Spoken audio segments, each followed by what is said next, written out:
कुछ और नए कहानी किस्सों के साथ मैं संदीप आप सभी लोगों के साथ में। कहानी है आर्थिक युग की। जिस प्रकार घर में अगर कोई शांत हो जाए, भगवान को प्यारा हो जाए तो उसे तुरंत घर से निकाल देते हैं शमशान घाट के लिए, चाहे जितना वो प्रिय हो।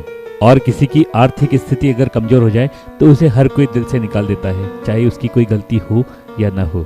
कहानी है एक माँ की जिसके 3 बेटे और 1 बेटी थी। माँ ने अपने सभी बच्चों को खूब पढ़ाया लिखाया और इसका नतीजा भी यही निकला कि एक बेटा डॉक्टर बन गया और एक बेटा इंजीनियर बन गया। तीसरा बेटा पढ़ाई में कमजोर होने के कारण खेती करने लगा। अब माँ भी पूरे गांव घूम घूम कर अपने डॉक्टर व इंजीनियर बेटों की तारीफ करने लगी। वह डॉक्टर व इंजीनियर बेटों को खूब लाड प्यार से रखने लगी।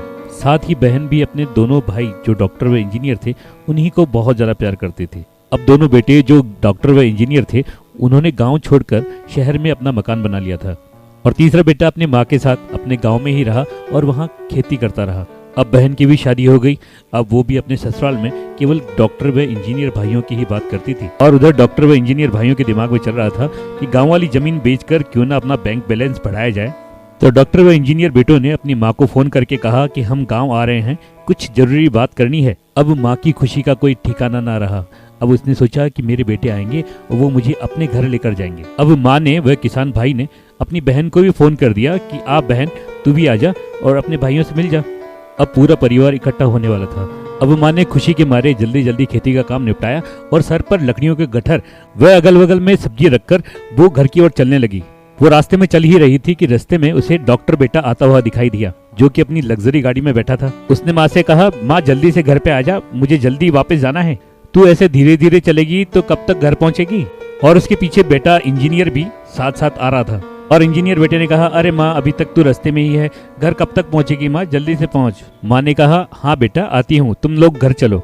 और उन्हीं के पीछे बेटा किसान भी माँ के पीछे पीछे आ रहा था जो कि दौड़ा दौड़ा माँ के पास पहुंचा। अरे माँ माँ रुको रुको, कितनी बार कहा है इतना बोझ मत उठाया करो, लाओ ये सब मुझे दे दो और तुम आराम से घर चलो। अब माँ जैसे ही घर पहुंची तो डॉक्टर बेटे ने कहा, अरे माँ कितनी देर कर दी आपने आने में और हमारे तो जाने का भी समय हो गया है। माँ ने कहा, अरे बेटा इतने बरसों बाद तो तुम लोग घर पे आए हो और अभी अभी जाने की बात कर रहे हो।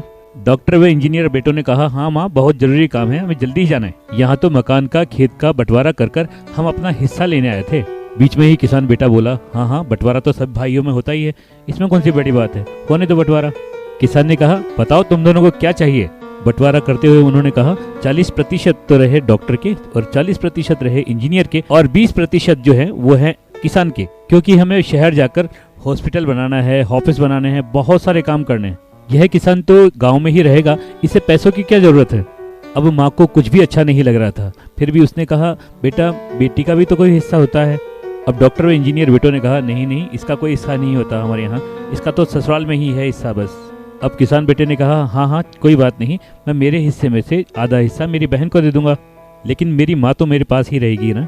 डॉक्टर व इंजीनियर ने कहा कि हाँ हाँ माँ को तो तुम हमेशा अपने पास ही रखो। अब माँ और बेटी की आंखें खुल गई थी कि उनका अपना तो केवल किसान बेटा ही था, बाकी तो केवल और केवल पैसों के गुड्डे थे।